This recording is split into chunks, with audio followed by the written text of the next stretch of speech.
Welcome, welcome, welcome! It's Lady Nikazawa here, and today we're going to be taking a look at the Vtuber Newsie news for today. I hope you're all having a wonderful day.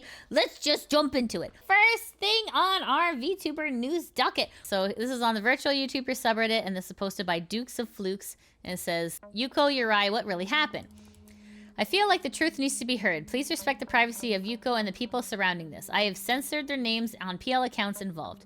Some might call this drama, but the reason Yuko Yurei ended the way she did, I am mostly doing this because I feel the Boo Bros got treated unfairly in the eyes of the public.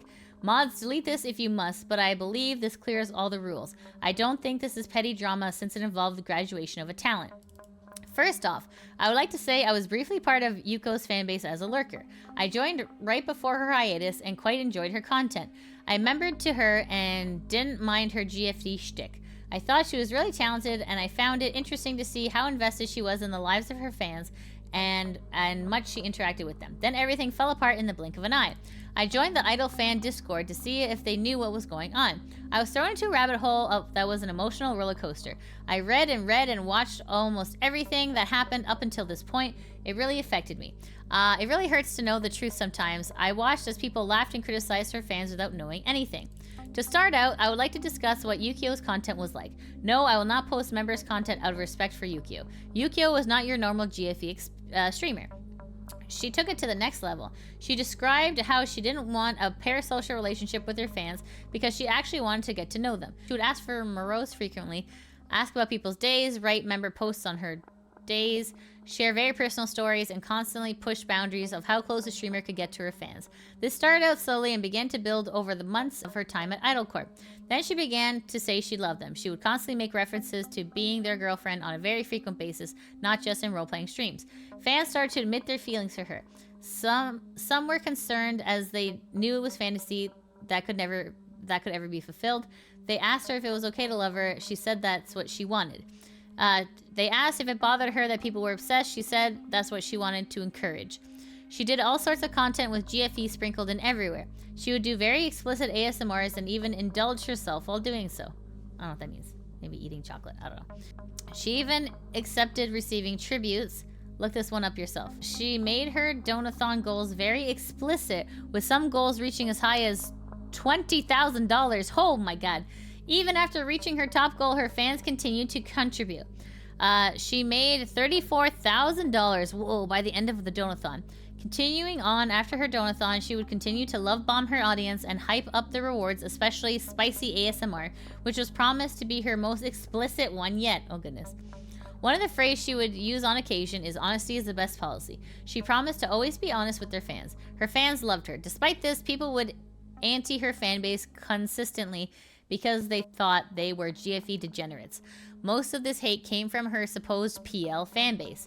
At one point, one of Yukio's fans pulled a really vapid stunt and posted his tribute publicly. It was gross to find that out, but Yukio consented to receiving them, so I can't judge too harshly. Yukio accidentally saw it while streaming and freaked out but laughed about it. It was a pretty big controversy at the time, supposedly. Yukio didn't seem bothered with it and continued her normal song and dance. It ended in him getting doxxed by someone that was likely from her PL fanbase. Yeah, some of Yukio's fans are weird freaks, but they genuinely loved her and were some of the most passionate fans I've ever seen. From making and commissioning art on almost a weekly basis to making massive projects and gifts for her. This wasn't just buying her throne gifts, but putting their love, passion, and skill to work to make more personal gifts. Everyone was happy, or so it was thought. Cue the downfall. Oh my, okay. Jeez Louise, okay. It began around October 2023 when Yukio started to act different. She began to stream less and less. Her fans were concerned as they thought she was unhappy. They got together and asked if something was wrong because of the lack of streams. Honesty is the best policy after all. It's fair. She came on stream to address it. At first, her fans apologized for bringing it up, but she insisted it was okay. She began to put their worries at ease, stating that she was really busy working on donathon goals and the recent October attacks were affecting the company. She vented a bunch about management and she said she would try and stream more. The fans insisted she didn't have to do higher effort material. She could just stream to have fun and hang out.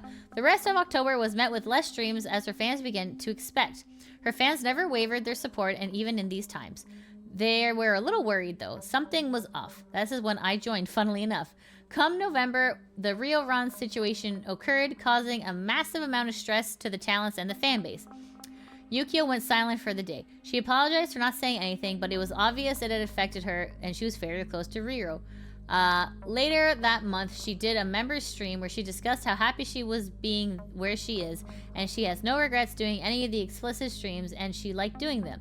Then she talked about wanting to do more kinds of content, such as Cabela's stream, my favorite stream to be honest, and other kinds of skit content. It was received well. Later that stream, she went dead silent for about 5 to 10 minutes. She said she was crying during that time and implied how she loved what she had built up.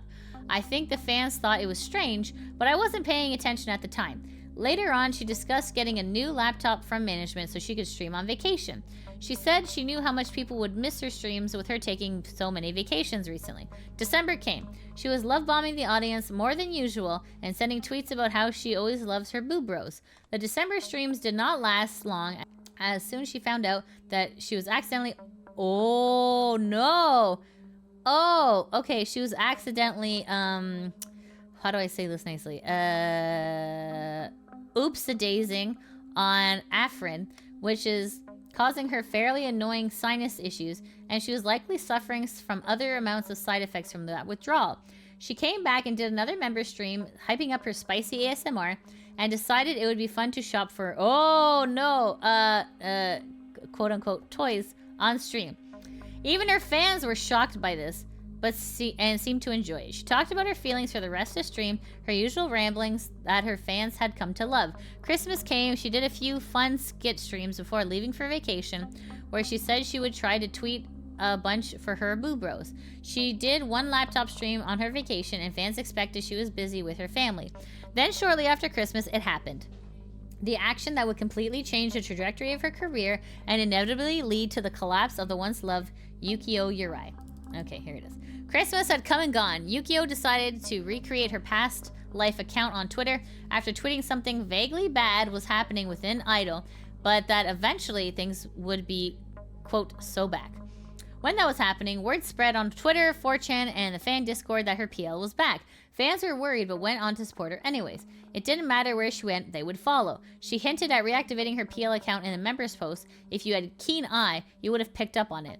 Then she went to her PL YouTube channel community section to address the fans that had come from Yukio and was happy to see familiar faces. She told them to spread word that she was returning to her PL activities. All was going well with her usual kinds of tweets, but then she made her first mistake. She made a vague post for her members saying that she was at a crossroads, that she couldn't say what was wrong, but if she had grievances and things might not be okay. This obviously worried her fans, but they supported her despite it. But that is until she made a second mistake that completely blew up in her face. Whether it was intentional or not, she upset all of her biggest fans in a matter of minutes. An uproar ensued in the official Idol Discord, with fans straight up saying they were leaving, then that Pandora's box had been opened. So what was it that caused such massive amounts of backlash? From the outside, it seemed like they were upset that she wasn't streaming and that she had promised on Yuko Yurei, but no, it was one of the worst branding mistakes ever seen a YouTuber make. Oh man, this is very dramatic. Okay. Wow. Yes, one reason for Yukio's hiatus was burnout. That much was obvious since October, but the whole thing is that it was her PL account that was the main cause of her long hiatus at the beginning of what would be a long winter for the Boo Bros. You see, the thing about Yukio is that she had some interesting connections to 4chan in her past life. This connection happened to be the Guns board, particularly referred to as K, slash K slash. This was fine by itself, but the company she surrounded herself with was a main issue. I won't go into serious allegations or even say who it is, but just know these people were despised by the Boo Bros. Yuko knew this as she removed her association with them in the past. These two individuals were considered aunties to the Boo Bros. They hated what Yuko had become. They hated the content she created and most of all hated her fan base. They were quite vocal about it supposedly. I have heard from the Boo Bros experience that they have sent some weird DMs, but I cannot confirm myself. I've attached censored images of what they've been posting recently and why I believe the Boo Bros allegations to be true. There's more serious allegations in terms of their meetups on /K events, but I will not delve into this. The issue started when Yuko both liked and followed them on her PL account. So people started asking questions. Why was she following people who were antis? Why would she reopen your PL? Does she actually hate her fans? Does she actually hate being Yuko? Are allegations of these two real? Why wasn't she following fan artists? Why isn't she following her friends at Idol? Why prioritize following them? Fans remembered the vague post she made earlier. Talk of grievances and being at a crossroads sent a message to her fans. They took it as her endorsing the antis and that she really despised her fans. This caused most vocal Boo Bros to run to Twitter and ask what was going on. She was acting strange. Then her daily tweets stopped. She said honesty was policy, so why is she avoiding answering? Fans started to panic. Speculation got out of control. They went to the official Discord to share their concerns with each other. People began to leave, while others said they would wait to see how Yuko responds. The Boo Bros did not account for something. Okay, the fact that, can I just say, the OP is such like a really good storyteller. It's just like, whoo! And I'm like on the edge of my seat. What is going on? The Boo Bros did not account for something. Their fan Discord was being watched by an ex-moderator of hers. The speculation and anger that was supposed to be contained to their fan server was likely being leaked to Yuko. On the other side of things, the Boo Bro had also connection to the K-Antis Discord. Allegedly, the supposed antis were gloating that they convinced her to stop ASMR. I cannot confirm the veracity of these statements. Trust was shattered. The vocal Boo Bros reached out of her Marshmallow account, supposedly voicing their displeasure. It was likely she was flooded with criticism, anger, and confusion. Maros are usually filtered through AI to weed out negativity, so I don't know how much of it actually reached her. A week passed with Boo Bros continuing to discuss the drama in the fan Discord, while the official moderators told them to avoid doom posting and alluding to her PL account. Infighting ensued in the fan Discord. Oh no. This is where things started to get messy. The 4chan thread for Idol was up in flames, mocking Boo Bros, mocking Yuko, and mocking her K-friends. The thread was raided by individuals that were either the K-Antis themselves or people pretending to be them. Shortly after, one of them decided to change their Twitter username to Oshi Slayer. While this was happening, a self-titled PL fan decided to dox them on Kiwi Farms. This got spread to 4chan and Oshi Slayer privated their account. A week passed and Yuko was still silent until she tweeted an announcement apologizing for making people worry and she would be back to streaming full-time soon. She then privated her PL account and refrained from posting on it. Boo Bros relaxed. They would soon have their answers and she would be back. She didn't come back. Not for an entire month and a half. The waiting caused Boo Bros a lot of pain. She promised that she would never leave them in the dark, so why is she so silent? As Valentine's Day approached, fans began to get more agitated and lose patience. She lied to them. They waited and waited until some decided they couldn't take the anxiety of waiting to address things. One by one, they began to move on. They changed their avatars back from the Boo Bros mascot they once loved. After Valentine's week, she announced her schedule. Most Boo Bros were anxious to hear what she had to say, but most had enough already. The dreaded announcement stream began. It looked like she was going to graduate. That would have been better for the Boos considering what happened next. The announcement stream began with her old intro, the one she hadn't used for a long time. She was a mess. She couldn't stop laughing nervously, which agitated the Boo Bros as it appears she wasn't taking things seriously. Then she teased it. She knew why they were upset, and she was going to address the elephant in the room. Instead of responding to the controversy, she said she was dropping GFE for good, and her old content would be deleted by the end of the week. This was the last straw for the remaining vocal supporters of Yuko Yurei. Her fans were furious. She had betrayed them. She chose to withdraw from completing her promised donathon goals. She was going to delete all the memories they had built and cherished for an entire year. They protested and hated her for what they had done to the sheer amount of lies she told. Many of the Boo Bros took things too far, with one wishing her dead. Ooh, that sucks. But the vast majority gave her biting criticism. One changed their profile to suggest she was a bad person and felt he had been taken advantage of.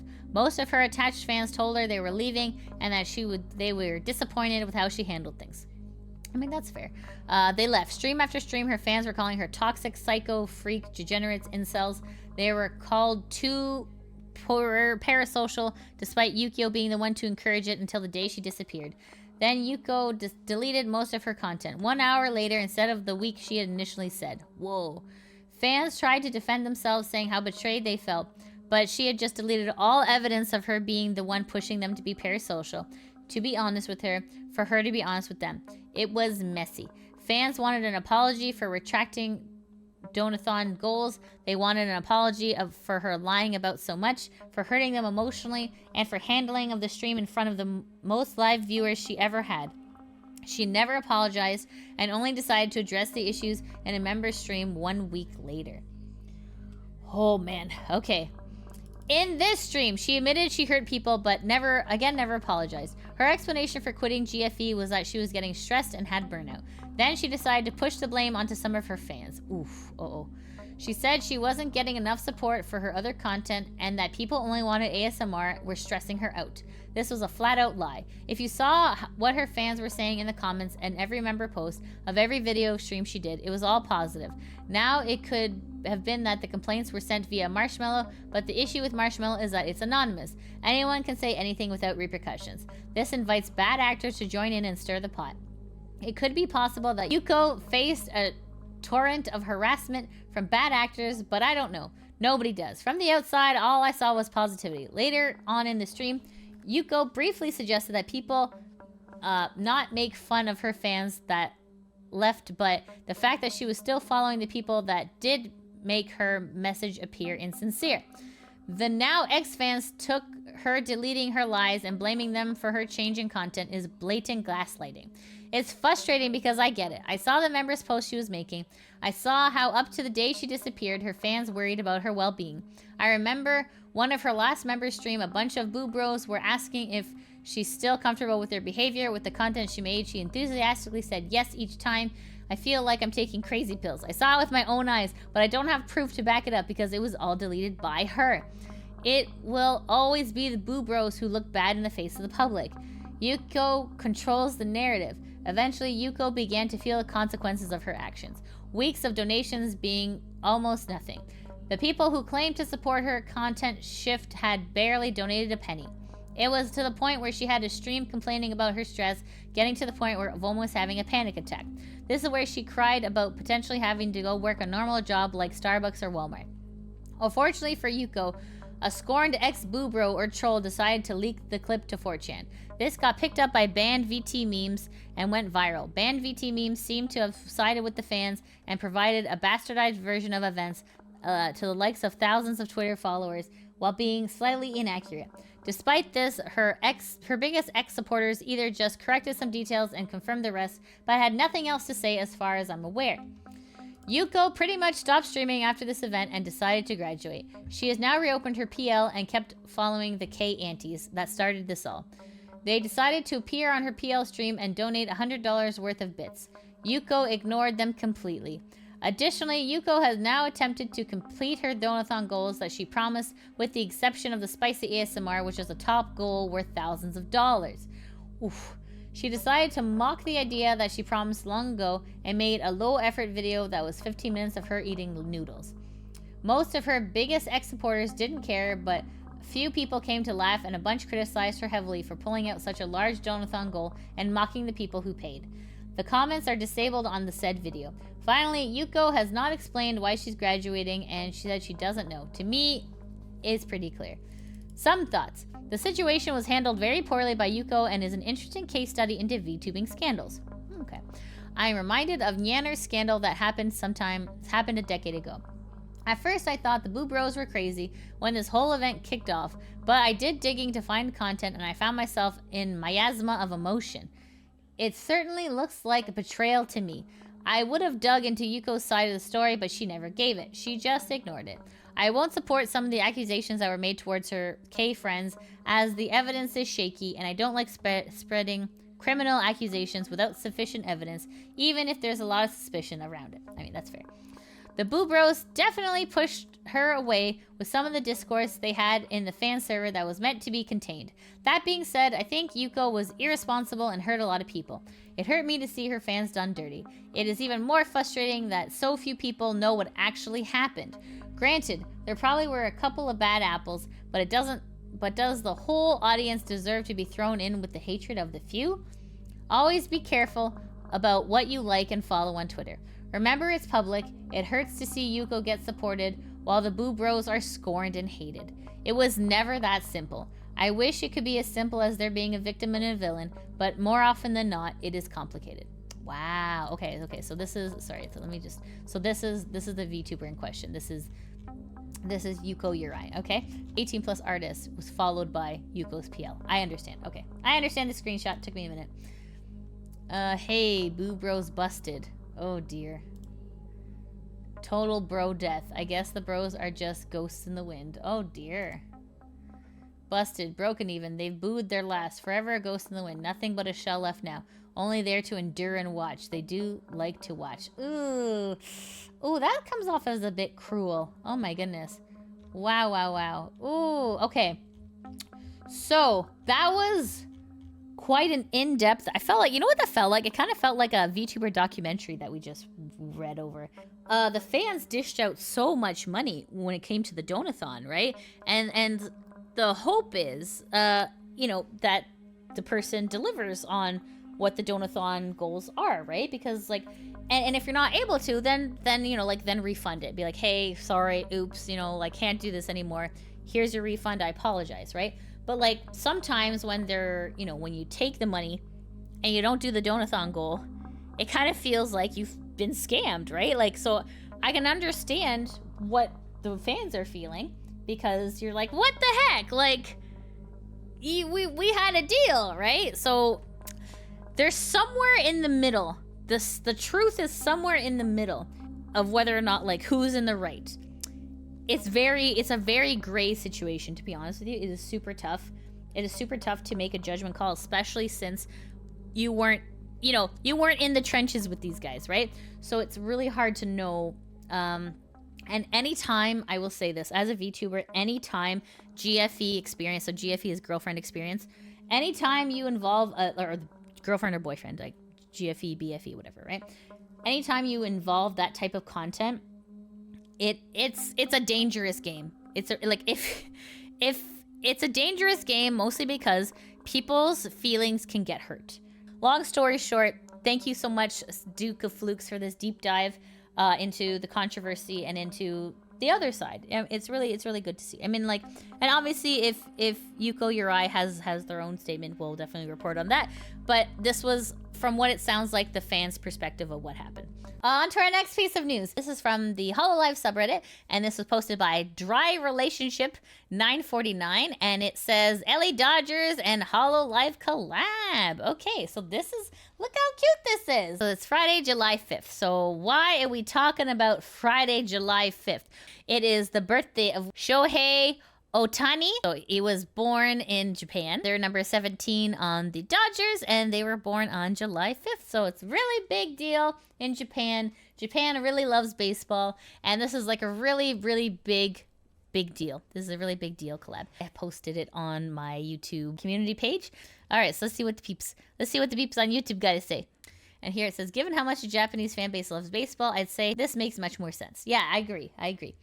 And then someone says, okay, fun question. Who would you want to see sing the national anthem in the baseball game from Hololive? Definitely Gura. Yeah. Okay, but this is so cute. A baseball fan has come into our midst, which is very exciting. So this is on the Hololive subreddit. It says, baseball fan looking to get into Hololive here. Can someone help introduce them to me? And then it says, I'm a Dodgers fan who knows absolutely nothing about VTubers, much less Hololive. However, with upcoming collab with my boys, I want to be ready. That is super sweet. That is super kind. By the way, look who the first comment is, guys. This is, remember we talked about this yesterday? Fuamoko says, welcome to Hololive. Bow, bow. We still don't know anything about baseball, but we hope we can make it a home run in your heart. Aww. And if you believe that, you're like, is this the real one? It is verified via email. So that is pretty cool. So the other people are saying, like, online concerts, venue concerts, and a lot more. For Japanese-speaking talents, you will find a lot of translated clips, and there are so many English-speaking talents. That's true. Hololive has 4 branches of talents from different cultures. There's Hololive JP, Hololive EN for English speaker talents, and Holo ID for Indonesian talents. Not sure what they're going to do in this collab, but you can check out the talents featured in the promotional art. So Hololive just released this post. It says a collaboration between the Los Angeles Dodgers and Hololive production Hololive Night is coming. Hololive Night ticket purchase bonus reveal. More details to come on stream. And then we got Pecora and Gargura. And it says the ticket package, you get trading cards. Ah, look how cute they are. Oh my goodness. Oh, we got Suisei, Pecora, and Gura. I love it. So cute. Look at them. Look at them doing their little baseball. Adorable. A+. A++. Fantastic. Okay. I love it. I love the art. That is super cute. Ah, I can't wait for that. Okay. The Kurosanji subreddit posted by Cookie Possibility 27. So it says, awkward for Nijisanji. Did they know somehow that Hololive also got a sponsorship or event with sports with their talents as well? Like, okay, I need to stress this more because I feel like a lot of people do not understand. Baseball in Japan is so like, this is something that like I know for a fact. I know for a fact that Japan and baseball go hand in hand. So the fact that like that Hololive was able to secure a baseball collab is humongous. And I think like Niji's like, oh God, we need another sport. What else has a ball in it? All right, people are saying they even made new art and everything. It's true, it's true. For the Japanese market, I think that a collaboration with the Dodgers, who have Otani, would be a bigger impact than a collaboration with the NBA. Yeah, absolutely. So this looks like a screen cap of Hololive stonks. And when Hololive announced that they were doing this collab, their stonks had raised 13.18%.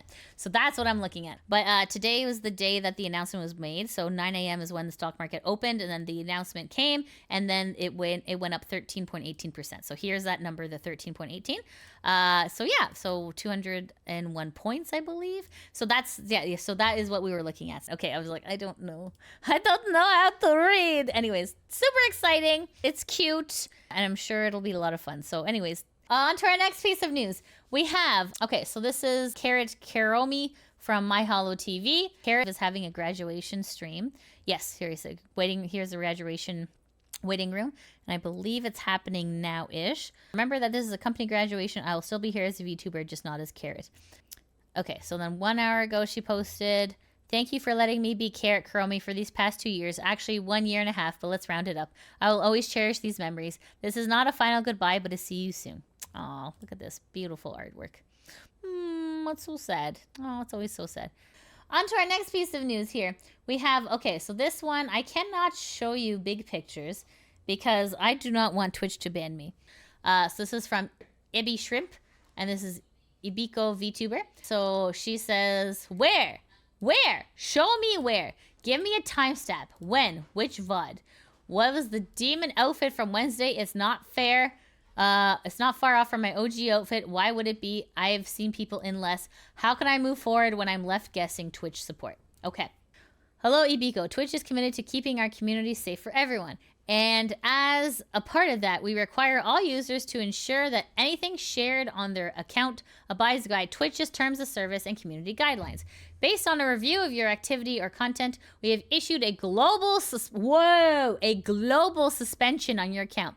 As a result, your access to Twitch services is temporarily restricted. Incurring multiple violations may result in a permanent suspension. Reason? Inappropriate attire.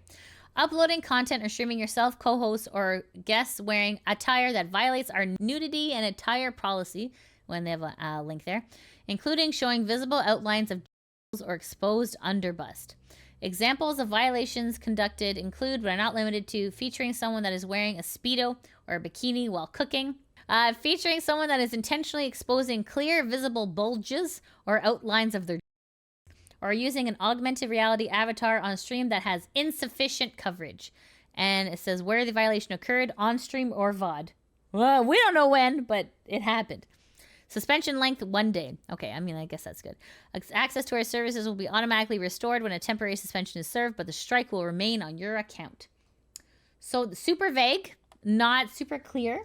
Just, yeah, banned for 1 day. And then it says, what? This is the second time this week. What did I do now? Oh, goodness. Oh, that's rough. Okay, can I just say, as a VTuber, okay?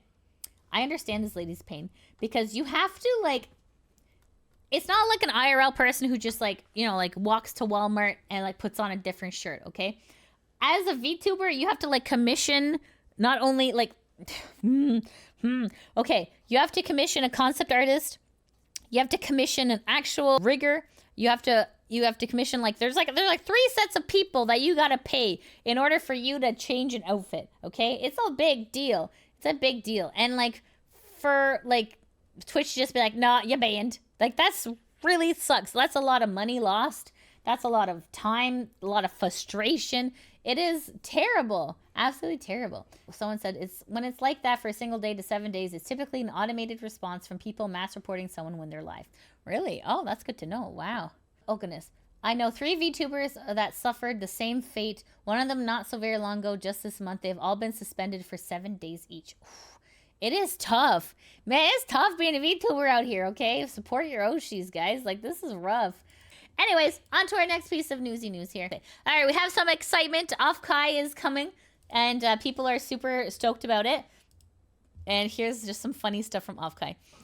Okay, look at this. This person is inflating their favorite Suisei inflation and OffKai. And look, there's more stuff. There she is. Ta-da!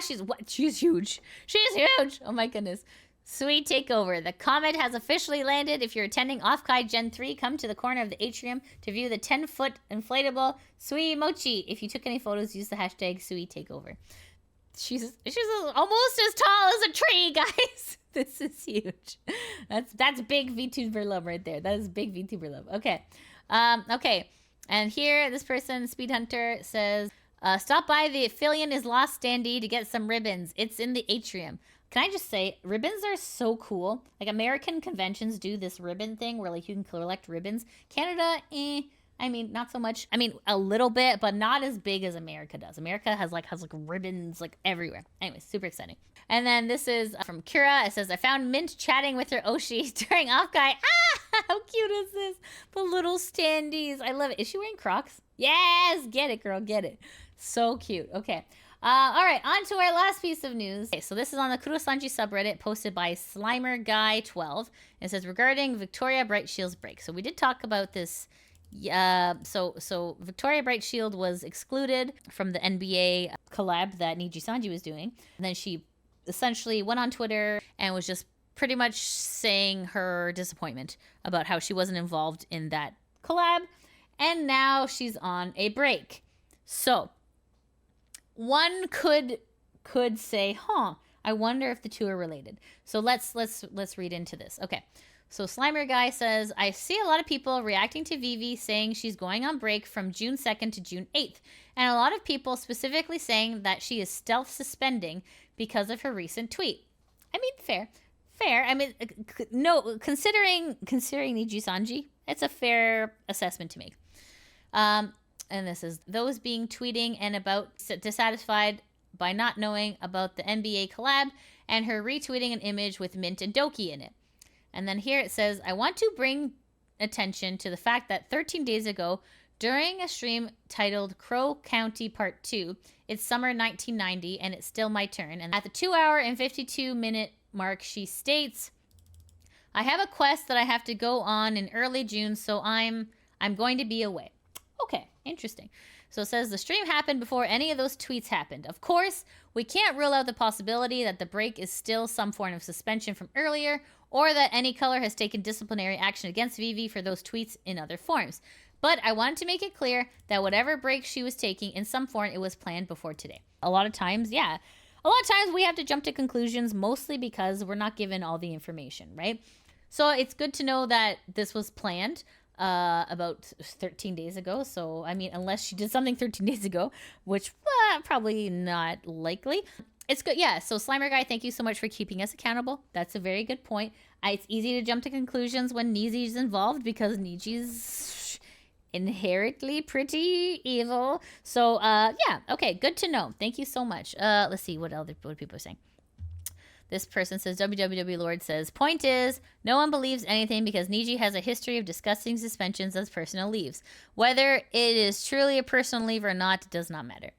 I suppose. Okay, so here's the thing. Okay, this person makes a very good point.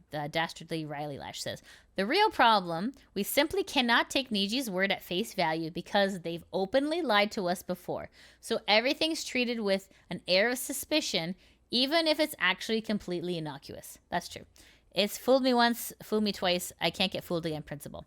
Yeah, I absolutely have to agree. I mean, I think this is why, because Nijisanji hasn't done anything to rebuild or regain public trust, which is why everyone's pretty distrustful of them, right? If they had been like, hey guys, we got to retool for a week. We have some serious problems that we need to address within the company. I apologize, but like, you know, like we're not serving our clients well. We're not serving our talents well. And we're not serving our shareholders well. Then yeah, okay, then you can be like, and then public apology that actually is meaningful and not just a meme. Like, you know, that would be like an apology with accountability and like change, like, you know, change moving forward. That would be awesome. But the fact that like they're just like, yeah, whatever, it's fine, just keep moving on. Yeah, just keep. All right, where's our next bodies for the meat grinder? Like, you know what I mean? Are there any miners that want to take jobs here? Like, it's just all very bad. They have a very bad reputation in the VTuber community, in the VTuber space. So anytime any of their people go on quote unquote vacation, it's like, are you actually on vacation, or did they like hard a tweet and you're trying to punish them? Like it's fair from a consumer standpoint to be like, I'm a little bit unnerved by this, right? So Anyway, so yeah. So, I mean, it's good to know that was announced earlier. It's great because, yeah, it's easy to jump to conclusions based on the prior evils of Niji. Thanks for watching the video. Shout out to my patrons that help make these videos possible. If you want to help support the channel, you can always join my Patreon, subscribe to me on Twitch, or become a member on YouTube. I also have links to merch in the description below. As always, I appreciate your support, and I'll see you in the next video. Mwah!